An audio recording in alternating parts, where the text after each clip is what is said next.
Waouh, impressionnant. Je me rappelle l'année dernière, c'était extrêmement impressionnant. Donc aujourd'hui, je vais vous parler bizarrement de mariage. Normalement, qui ne me connaît pas? Vraiment? C'est tout? Ok.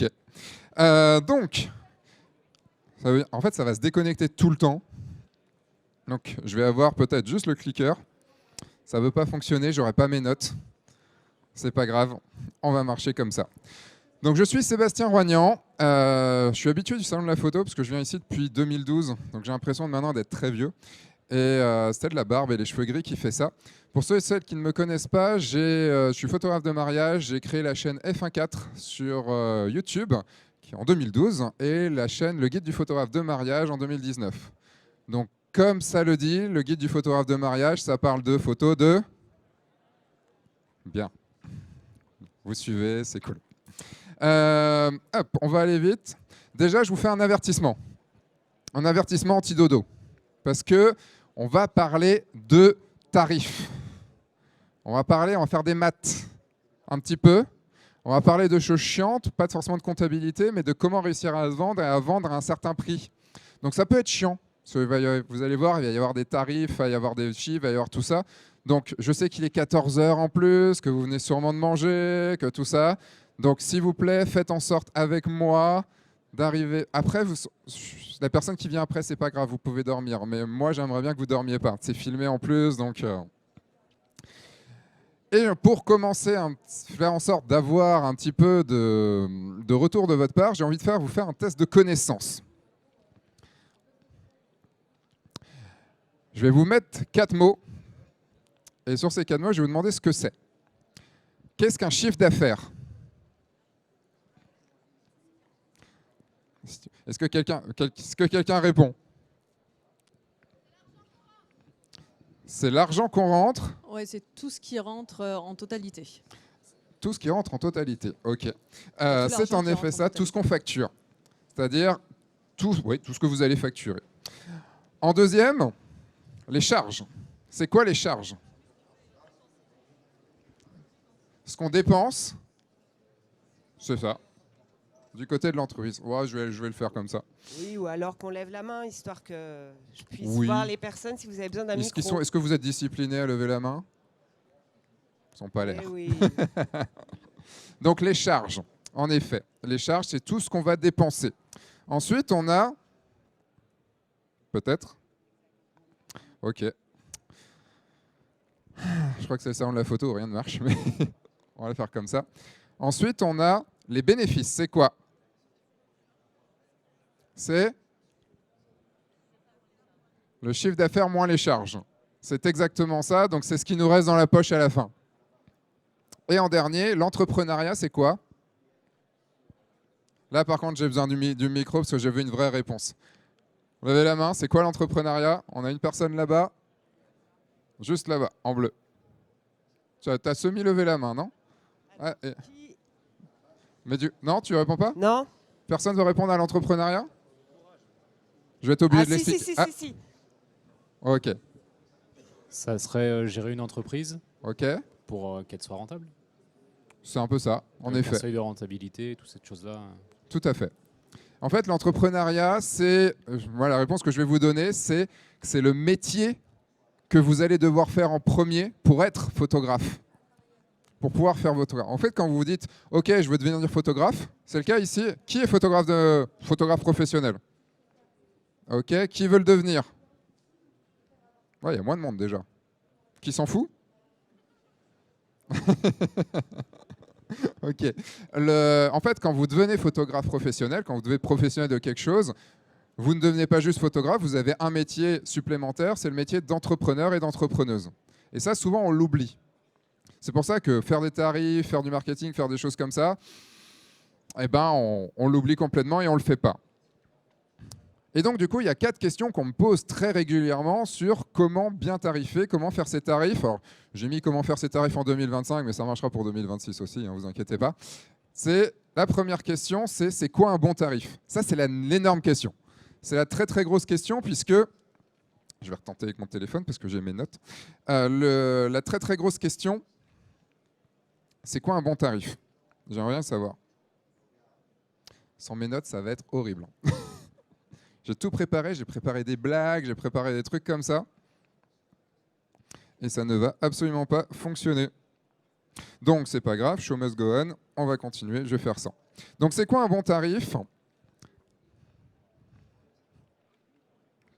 Ok. C'est en premier lieu un tarif qui permette de vivre, voire même de bien vivre. Tout simplement parce que vous, votre but, c'est de faire de la photo. On est d'accord? C'est ce qu'on aime faire, c'est de la photo. Je pense qu'on n'aime pas passer son temps à faire de la comptabilité, on n'aime pas passer son temps à faire de la paperasse, des contrats, enfin tout ça. Il y a des gens qui aiment la compta? Là, tu lèves vraiment la main. Moi, je déteste ça. En fait, l'idée, c'est si vous n'avez pas d'argent, si vous ne vous vendez pas, si vous n'avez pas d'argent, à un moment donné, vous allez devoir arrêter de faire de la photo. C'est assez simple, en fait. Vous allez devoir complètement arrêter de faire de la photo et reprendre un taf à côté. Un taf qui vous plaît certainement beaucoup moins, et vous abandonnez votre rêve d'être photographe. Donc, un bon tarif, c'est en premier lieu un tarif qui vous permette de bien vivre. Enfin, de vivre et de bien vivre. Donc, de payer toutes vos factures et de faire vivre votre famille. Sans vous préoccuper et en mettant un peu de côté pour pouvoir ne pas vous préoccuper du lendemain. À ce moment-là, on est bon. Et je voulais vous... J'ai tous mes calculs en plus. Je voulais vous parler d'une prestation à 1 500 € hors taxe. Alors, je parle hors taxe. Si vous êtes en micro-entreprise, de toute façon, vous êtes entre guillemets hors taxe. Et si vous n'êtes pas en micro-entreprise et que vous avez de la TVA, au moins, c'est bon. C'est ce que vous avez vraiment. Parce que la TVA vient en plus, on la redonne, on s'en fout. Prestation à 1 500 €, on va la décortiquer. C'est une prestation moyenne, on va dire, dans ce que je vois, c'est 12 heures de présence, c'est une séance fiançailles avant le mariage et un livre, ok, et une prestation qui est à peu près à 50 bornes de chez soi. On va se dire ça. Donc, dans un premier temps, on a les charges sociales. Alors, je vais rester sur la micro-entreprise, on est à peu près à 22% de charges, donc on a déjà 330 € qui partent, rien que pour les charges. C'est-à-dire vous encaissez 1005, il y a 330 qui repartent directement à l'URSSAF. On a ensuite les charges de fonctionnement. J'ai fait un petit calcul que j'avais très bien détaillé et que je vais essayer de me rappeler. On a le fait déjà d'y aller. J'avais mis à peu près 50 balles de déplacement, tout ça pour y aller. On a également tout ce qui sont les frais à peu près fixes, les abonnements, l'ordinateur, l'appareil photo, enfin tout le matos. Évidemment, on ne met pas tout dans une seule prestation. Ce n'est pas parce qu'on a acheté un matos à 4000 balles qu'on va le mettre entièrement dans une prestation, mais on le divise après. Ça s'appelle l'amortissement du matériel quand vous achetez, en fonction de vos prestations. Donc, j'ai calculé à peu près ça à 120 € si je ne dis pas de bêtises. Et on a également le livre, l'achat du livre. Imaginons un 23-23 chez Matisseo avec les frais de port. Du coup, en tout et pour tout, des charges de fonctionnement à 270. Donc, on arrive j'essaie de faire mon calcul pour que ce soit à peu près facile. On a 600 € de charges, que ce soit charge sociale ou charge de fonctionnement. Ensuite, on va l'amener au nombre d'heures travaillées. Je me suis dit à peu près 60 heures entre le contact, le contrat, d'aller à la séance fiançailles, faire la séance fiançailles, faire le post-traitement, aller au mariage, se préparer à aller au mariage, faire le mariage, rentrer, trier ses photos, traiter ses photos, rendre les photos, faire le livre, réceptionner le livre, ramener le livre, tout gérer, archiver. Comme la personne qui était avant moi l'a dit. J'ai à peu près mis ça à 60 heures.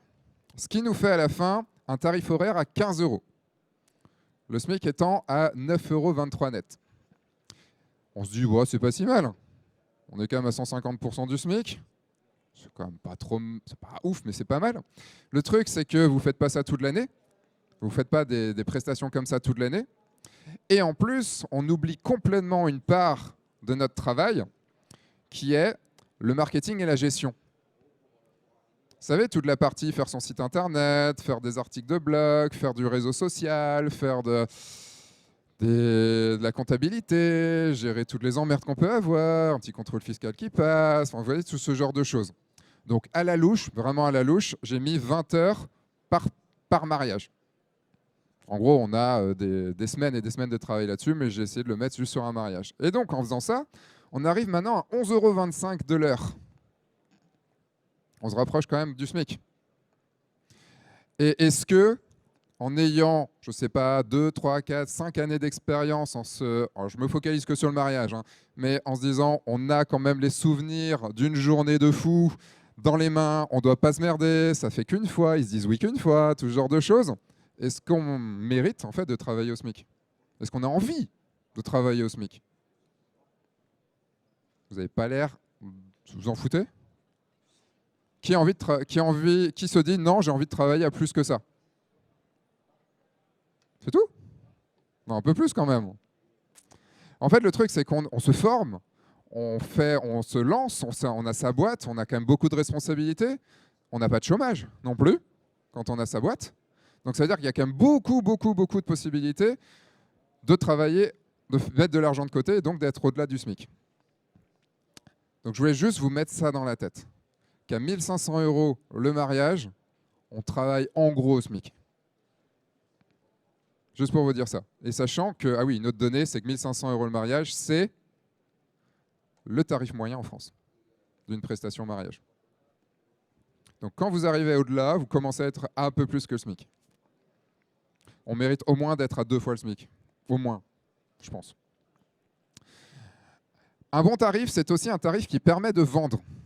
Parce que ce n'est pas le tout. Mais si vous n'arrivez pas à vendre vos prestations, ça ne sert à rien. Et donc, un tarif qui permet de vendre, c'est un tarif bien construit. C'est un tarif que vous avez réfléchi. Et c'est un tarif qui va être attrayant pour votre futur client. C'est-à-dire qu'il y a des fois, je me rappelle plusieurs fois, je reçois des, comme je suis formateur en photo de mariage et du coup en marketing, je reçois des fois des tarifs et je les analyse et je fais mais pourquoi c'est moins cher de rajouter à la carte que de prendre la formule supplémentaire? Si vous allez au restaurant, normalement, si vous prenez le menu en plus, enfin le menu suivant, logiquement, vous avez peut-être le dessert gratuit ou un truc comme ça. Et vous n'allez pas vous dire « Ah oui, mais c'est 5 € de plus que si je prends tout à la carte. » Du coup, c'est quoi le forfait? C'est quoi la formule? C'est quoi mon avantage? Et je vois ça. Et imaginez le client qui commence à réfléchir et qui sent « Mais t'essayes de m'arnaquer là en fait. » Et comment vous voulez vendre à un client qui se dit « Ah tiens, il tente de m'arnaquer. » Ça ne le fait pas.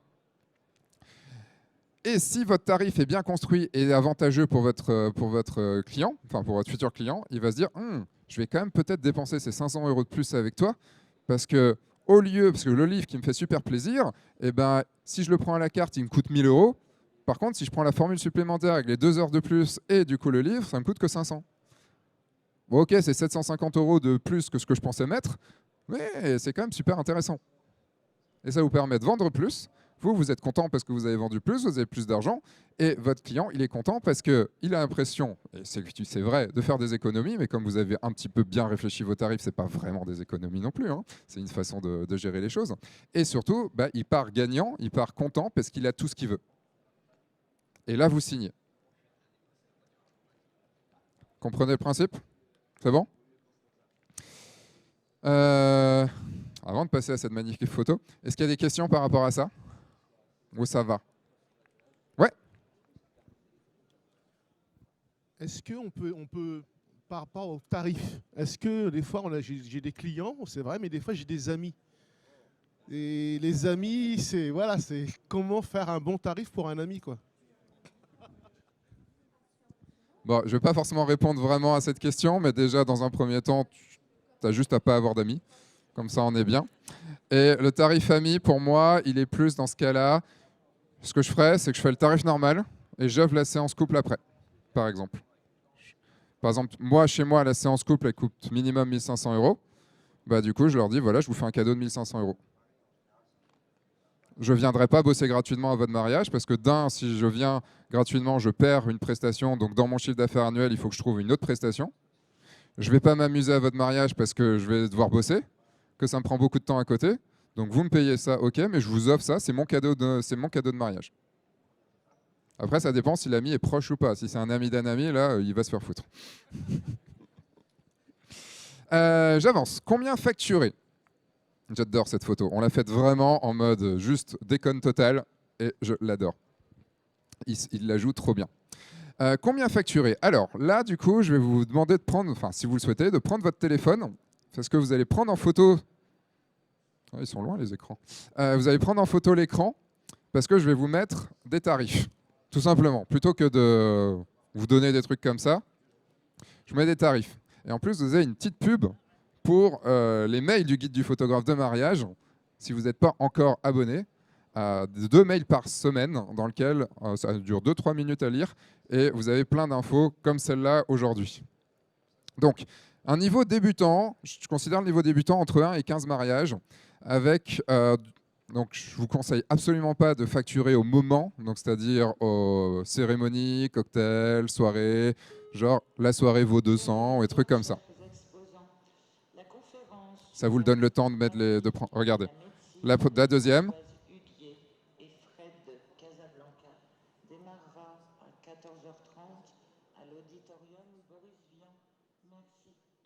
De rien. Et la troisième. Ah, c'était trop tôt. Allez, je repasse avant. Donc, niveau intermédiaire entre 15 et 34. On va parler tout à l'heure de comment augmenter ces tarifs. Et donc, du coup, le niveau avancé. Vous voyez que, si vous avez regardé un tout petit peu, on commence assez bas. Mais c'est normal, vous avez peu d'expérience. Et en fait, on va parler juste vite fait de retour sur investissement. Le retour sur investissement n'est pas forcément que financier. C'est-à-dire que vous passez du temps, vous signez un contrat. C'est vrai que quand on débute, on se dit on n'a pas beaucoup d'argent, on aimerait bien choper beaucoup d'argent tout de suite. Sauf que vous ne pouvez pas parce que vous n'avez pas beaucoup d'expérience. Donc c'est pour ça que sur une presta... OK, sur une presta, on va dire moyenne, de 12 heures, j'ai mis 1150. Alors, tout ça est variable, hein, évidemment, c'est juste des exemples, de 1 à 15 mariages. En deuxième, entre 15 et 34 mariages, 2000 €. Donc là, déjà, on commence à être au-dessus du SMIC, quand même pas mal. Et du coup, au-dessus de 35 mariages, on est à 2005. Après, vous pouvez, évidemment, c'est pas une parole d'évangile. Hein. Il y en a qui ont fait plus, il y en a qui ont fait moins. Je connais des personnes qui, à plus de 100 mariages, sont toujours à 1000 balles, et d'autres qui, au bout de 15 mariages, sont déjà à 3000. Je les ai vus. Toi ? Parce que là, par exemple, il y a une donnée moi, qui me chiffonne, c'est le livre. Parce que le livre, qu'est-ce que tu mets ? Si tu mets le Matisséo, Vercors, machin, ou si tu prends le bouquin qui te coûte 20 balles. Je suis d'accord. Je ne vais pas développer ça aujourd'hui ici parce que j'ai pas le temps, parce que là, il me dit qu'il me reste 5 minutes 39. Hein, mais en effet, évidemment, ça dépend ce que vous mettez dedans. Je n'ai pas mis le nombre d'heures non plus pour la séance fiançailles, des choses comme ça. C'est juste indicatif et on pourra en parler bien plus déjà dans le livre que j'ai fait et si vous voulez qu'on en discute aussi après. Mais tu as tout à fait raison. Gestion de ses coûts. Il y a un moment, quand vous avez fait ces tarifs-là, vous vous dites « Oh, Seb, il a mis ces tarifs-là, donc je vais les mettre. C'est bien gentil, mais moi, je ne suis pas prêt à facturer 2000 balles. » Je ne me sens pas, en fait... Vous savez, le fameux syndrome de l'imposteur ou de l'impostrice. Ça se dit impostrice, oui. Qui a le syndrome de l'imposteur ? Et tous ceux qui ont le syndrome de l'imposteur pour pouvoir lever la main. Le syndrome de l'imposteur, on l'a tous. Et c'est vrai que la première fois où j'ai dû augmenter mes prix vraiment, je me suis dit, oh. Et en fait, le truc, c'est qu'à un moment, j'ai augmenté mes prix de 1005 à 2005 et j'ai fait, putain, ça fonctionne. Les gens sont contents. C'est un truc, c'est beaucoup dans la tête. Mais comment assumer ces prix ? Si je vous dis, bah, c'est juste à se regarder dans le miroir et puis de se dire, OK, je peux le faire, ça fonctionne, mais c'est long et ça demande beaucoup de travail. Donc, on peut le faire différemment. C'est pas qu'on peut le faire différemment, mais l'idée, c'est d'avoir de la confiance en soi. Cette confiance en soi, je pourrais juste vous dire, ayez confiance en vous. Regardez-vous, ayez confiance en vous. Ça marche ? Ça marche ou pas ? Est-ce qu'il y en a qui ont réussi en se regardant ? Oui, toi, tu as réussi ? Ah, c'était un oui, mais non, c'est un peu à peu près. Alors, ça peut fonctionner. Vous avez plein de trucs de développement personnel comme ça. Moi, je ne suis pas forcément adepte de tout ça. Je me dis que si, par exemple, est-ce que j'ai confiance là maintenant de me jeter en arrière ? Enfin, imaginons que je suis là. Est-ce que j'ai confiance de me jeter en arrière ? Non, je ne sais pas ce qu'il y a derrière moi. Par contre, si je construis un beau petit canapé vert comme ça et tout, et que je me dis là, est-ce que j'ai confiance de me jeter en arrière sans regarder ? Oui. Et c'est ça, en fait, le secret pour avoir confiance en soi, c'est la préparation. Parce que pourrait se dire, bon, bah là, j'ai pas mes notes, donc ça va pas bien marcher, mais je pourrais arriver ici en me disant, ouais, pas de slide, c'est bon, je gère mon truc, c'est fini et tout. Je balance et je fais, oui, donc de quoi je vais parler en fait? Oui, donc les tarifs, c'est tout. Non, ce que j'ai fait, c'est que j'ai d'abord travaillé mon programme. Je me suis dit, je vais faire tel truc et tel truc. J'ai préparé mes slides pour un support au cas où j'ai pas mes notes et surtout pour vous montrer des choses. Et surtout, bah, hier soir, j'ai répété. Heureusement que j'ai répété parce que sinon, je suis dans la merde vraiment là maintenant. Et en fait, c'est de la préparation. C'est-à-dire que je suis arrivé là. Bon, je vous avoue que j'ai eu un petit stress avant d'arriver quand même un peu. Il y a des gens qui m'ont vu aux toilettes juste avant. Mais parce que c'est quand même impressionnant, j'ai envie de dire, quand même de vous voir tous et toutes. Et ça me fait super plaisir. L'idée, c'est de me préparer. Et comme ça, quand je suis monté sur scène, je dis, OK, je vais le faire, je sais, parce que je sais où je vais. Et donc, c'est pareil pour vous, pour les tarifs. C'est-à-dire de réfléchir vos tarifs, de bien les construire, d'appliquer des méthodes que moi, je peux vous donner sur le guide du photographe de mariage, par exemple, ou des méthodes que vous trouvez ou avec des potes et tout, mais d'avoir des tarifs que vous avez réfléchis, que vous comprenez, vous savez pourquoi vous avez mis ce tarif-là et vous vous êtes pas dit bon, je vais mettre 1005 parce que 1005, c'est entre 1000 et 2000. Parce qu'au moment où votre futur client il vous dit mais pourquoi c'est 1005 ? Bah, parce que c'est entre 1000 et 2000. Vous voyez vraiment répondre ça ? Oui, tu dois répondre ça ? Non, j'ai eu peur. Et la deuxième chose, c'est s'entraîner. Je vous ai dit tout à l'heure que j'ai répété hier. Alors j'aurais pu le répéter beaucoup plus de fois. Mais imaginez, vous faites vos tarifs à 2000 balles, en moyenne, hein, avec votre prix sur formule numéro 2, et vous dites, bon, bah maintenant c'est bon, j'ai un rendez-vous demain, je vais y aller. Mais je viens de les mettre à 2000 balles. Au moment où vous allez montrer vos tarifs, vous allez faire...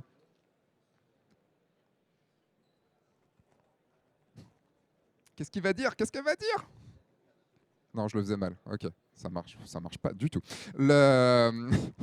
En fait, vous allez montrer vos tarifs et vous ne saurez absolument pas comment réagir. Si les personnes en face vous mettent une objection ou deux objections, vous n'allez pas savoir répondre. Et donc, toute l'idée derrière ça, c'est de s'entraîner.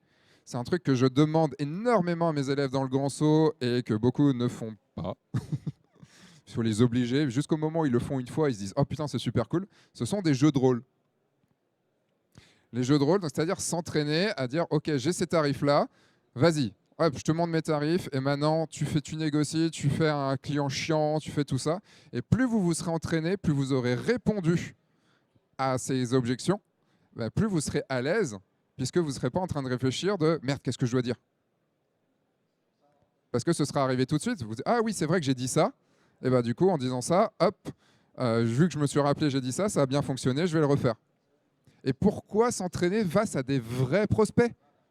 Ça sert à quoi ? Vous êtes fait chier à récupérer des prospects via votre site internet, via tous les réseaux que vous pouvez avoir. Ils arrivent et disent « Bon, bah, en fait, j'ai fait tout ce boulot, j'ai quelques prospects, j'ai un prospect qui arrive, bon allez, je vais m'entraîner sur lui ou sur elle. » C'est cool. Autant leur vendre tout de suite. Autant réussir à vendre. Autant s'entraîner avec des gens où on s'en fout de réussir ou pas. Enfin, il ne faut pas s'en foutre totalement. Mais l'idée, c'est de s'entraîner à blanc. C'est-à-dire quelqu'un, je prends un tennisman ou une tenniswoman, elle ne va pas arriver à essayer de faire Roland Garros sans au moins avoir fait quelques années d'entraînement. Moi, je me mets au tennis, j'y vais.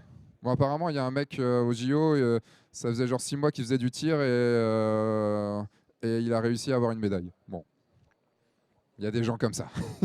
Mais c'est une exception. Et une dernière chose aussi que je voulais vous dire par rapport à ce point-là, c'est qu'on n'est pas obligé de pouvoir ou de vouloir se payer ses propres produits pour pouvoir les vendre. On m'a dit une fois, est-ce qu'un vendeur de Porsche peut se payer une Porsche ? Ou veut se payer une Porsche ? Ben, je ne pense pas. Je ne pense pas qu'il puisse. Enfin, je ne pense pas qu'il soit assez payé pour pouvoir se payer une Porsche. Est-ce que ça l'empêche de vendre des Porsche ? Non. Et donc vous, c'est pas parce que vous vous dites oui, mais moi j'ai pas les moyens de mettre 3000 balles dans un ou dans une photographe de mariage que vous ne pouvez pas vous vendre 3000 balles. Moi, c'est encore pire. Je n'ai pas envie de me marier. Et je n'ai même pas envie d'être invité sur un mariage. Je m'emmerde. Je ne comprends même pas pourquoi il y a des gens qui foutent 10, 15, 30, 40, 50 000, 200 000 balles dans un mariage. Je comprends même pas.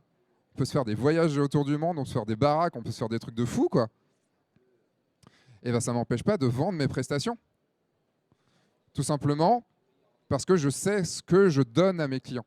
Je sais le plaisir que je donne, je sais à quel point ça leur fait plaisir. Parce que eux, contrairement à moi, ils ont envie de ça. Vous voyez la différence? Et donc, c'était quoi la question déjà? La confiance en soi, voilà. Comment assumer ses prix. Je voulais juste parler de ça, on n'est pas obligé de pouvoir ou vouloir se payer ses propres produits, parce que c'est quelque chose que je vois très régulièrement. Et c'est un truc, on se dit, ouais, mais 2000 balles, je n'arriverai pas à mettre 2000 balles dans un photographe. On s'en fout. Est-ce que vos clients peuvent mettre 2000 balles? Ça, c'est la question. Oh, cette photo-là devait être plutôt à cet endroit-là. Parce que ça marchait mieux quand même. Ça, c'est des histoires, c'est des photos qui iraient bien en spam. Donc, comment augmenter ses prix? C'est la dernière chose. C'est 0. Je suis très en retard du coup. Non, ça va? C'est bon? Comment augmenter ses prix? Parce que c'est bien beau, là maintenant, vous dites oui, bon, Seb, j'ai compris que j'avais des tarifs peut-être un peu bas, comment je fais pour augmenter? Ou alors, je vais appliquer tes tarifs, mais comment je fais dans 10 mariages ou 15 mariages pour augmenter? J'ai les réponses. Peut-être. Oui. 3 façons de le faire. Je vais vous expliquer 3 façons de le faire très rapidement. La première façon, c'est pour que ce soit progressif. Vous avez fini votre saison. Par exemple, vous avez fini votre saison 2024. Vous commencez à vendre 2025. Vous dites, OK, c'est le moment, je vais augmenter mes prix. Donc, tous les ans, vous commencez à les augmenter un petit peu. Comme ça, ça vous permet de ne pas faire des trop gros paliers et de pouvoir vous y habituer tranquillement à vos tarifs. Parce qu'il y a ça aussi, si vous passez directement de 1005 à 4000, ça fait quand même beaucoup. Ça peut faire beaucoup. Il y a des gens pour qui on s'en fout, ils sont très bien. Mais ça peut faire un peu beaucoup. Deuxième façon, c'est tous les X mariages. Ou tous les 10 mariages, comme vous voulez. Donc vous fixez un nombre de mariages, par exemple 3, 4, 5, et vous augmentez tous les 3, 4, 5 mariages signés. Pas vécus, signés. J'aime pas cette façon-là. Tout simplement parce que ça vous demande de redéfinir vos tarifs très souvent. Et plus vous avez réfléchi vos tarifs et plus vous les avez intégrés, plus vous êtes entraîné sur vos tarifs, mieux ça marche. Donc si vous les changez tous les 3 ou 4 mariages, il va falloir vous réhabituer. Vous ne savez même plus dans quel tarif vous êtes. Donc c'est un peu relou.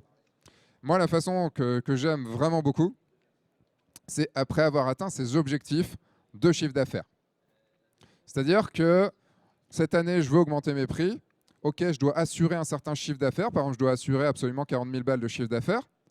Donc, on va dire, par exemple, 10 mariages à 4 000, imaginons, ou 20 mariages à 2 000, si vous voulez. Une fois que j'ai signé mes 10 mariages à 4 000, je peux me dire, OK, je suis tranquille. Ou voire même au 9e, on peut se dire, il me reste un mariage à signer. Ça va commencer derrière. Le 10 mariages à 4 000, à partir du 11e, je m'en fous si je signe ou si je signe pas. De toute façon, j'ai fait mon chiffre. Donc, je n'ai plus aucune peur de ne pas faire l'argent dont j'ai besoin cette année. Et donc, je peux me dire, OK, je vais tenter un 5 000. Si ça passe, tant mieux. Si ça passe pas, tant pis. C'est pas grave, j'aurais juste perdu un peu de temps et je me serais entraîné.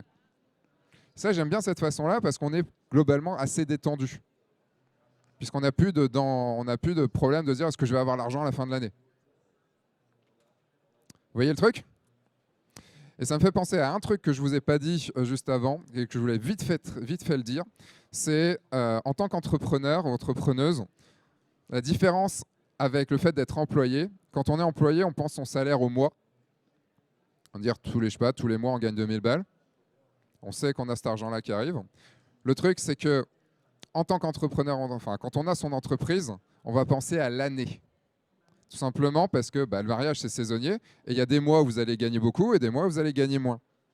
Je vais donner un exemple qui est un peu hors du mariage. Mais par exemple, moi, avec les formations, l'année dernière, j'ai fait un gros lancement de ma formation. C'est-à-dire que j'ai fait les 3/4 de mon chiffre d'année sur 2 mois. Je peux vous dire que si je regardais le chiffre d'affaires sur les autres mois, si je regardais que ça, je ferais, mais putain, mais ma société, elle ne fonctionne pas du tout, en fait. Mais en fait, je regarde à l'année, je voulais faire ce montant-là en chiffre d'affaires, je suis arrivé à faire les 3/4, il ne me reste plus qu'un quart à faire sur le reste de l'année, je suis tranquille. Vous voyez? Et si je commençais à voir chaque mois, là, par contre, je suis en train de, là, j'irais directement prendre des antidépresseurs et me dire merde, ma société ne fonctionne pas. Donc, si vous regardez à l'année, vous voyez que vous avez peut-être besoin de 40 000 euros de chiffre d'affaires sur l'année.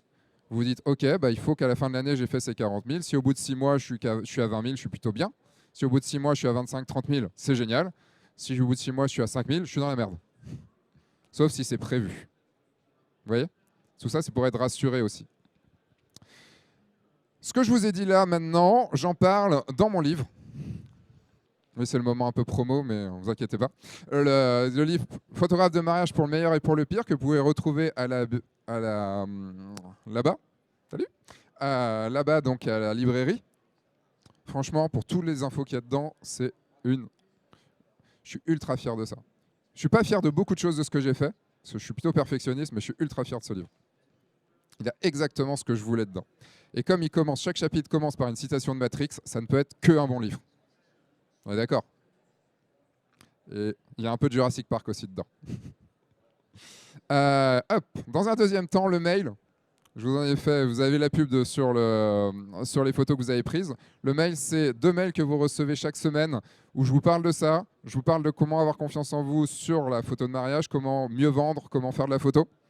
C'est rigolo, il y a des gifs animés. Mais quand il y a des gifs animés, c'est toujours rigolo. Pas tout le temps, mais on essaye de le faire. C'est plutôt bien reçu. Vous êtes nombreux et nombreuses à le lire, donc je vous le conseille. Ce QR code fonctionne, mais vous pouvez venir à mon stand après. Et je vous parle vite fait du Grand Saut. Le Grand Saut, c'est ma formation de marketing mariage. Donc comment, en gros, pour la faire rapide, c'est comment faire du pognon avec du mariage. On dit les choses franco, hein, on n'est pas là pour parler d'art, de photos et tout. Ça, c'est dans une autre formation. On est là pour faire du pognon, tout simplement parce que sans pognon, vous n'allez pas faire de photos de mariage, comme je vous l'ai dit tout à l'heure. Et donc, ce que je vous ai dit sur les tarifs là, c'est dans la formation, mais en mode plus. Et vous êtes d'accord? Vous êtes d'accord? Il y a plusieurs membres du Grand Saut ici. Vous les reconnaissez, ils ont un badge, j'ai fait le Grand Saut. Et un dernier lieu, vous voyez les bonnets roses là-bas là, c'est des schtroumpfs en mode rose. Donc ce sont des élèves aussi de la formation et ils ont créé la convention Cocktail The Conv, qui là ça va se dérouler pour la 2e édition à Lyon en fin janvier. Et là, j'y interviendrai. Et également, il y aura un petit workshop tarif qui est dans cette convention-là. On vous en parle sur le stand si vous en avez envie. C'est plutôt pour les gens qui sont déjà bien avancés ou qui sont un peu avancés quand même, qui ont déjà leur entreprise et qui ont besoin juste de travailler leurs tarifs. Mon stand, il est juste là. Normalement, vous le savez. Mais si vous ne le savez pas, il est vraiment juste là à l'entrée. Ça va? Est-ce que je dois encore plus? Non, c'est bon? Vous pouvez venir. Est-ce que vous avez des questions maintenant? Time out, ok, mais est-ce que vous avez des questions? Oui? Il n'y a plus le micro. Questions? Je vais prendre toutes les questions. Alors, ma question concernait sur le fait de la préparation pour les prospects. Est-ce qu'on peut s'entraîner sur, par exemple, des proches, amis, compagnes, compagnons ou autres, ou c'est bien de le faire avec des professionnels du métier? Je note ta question. Est-ce qu'il y a une autre question? Je vais prendre toutes les questions. Alors moi, ce serait une question par rapport, si tu as des clients qui ont été recommandés par des mariés et que tu as changé tes tarifs entre-temps et que du coup, ils disent, nous, on a été recommandés par un tel et ils nous ont dit que tes prix, c'était ça, mais toi, tu as changé entre-temps. Très, très bonne question. Je vais reprendre encore une question, mais t'inquiète pas. Est-ce qu'il y a encore des questions?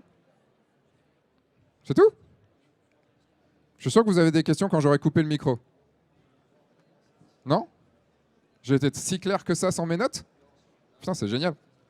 Eh ben, le retournement de situation qui va me faire permettre de finir tout de suite, c'est que ces questions-là, j'y répondrai sur mon stand.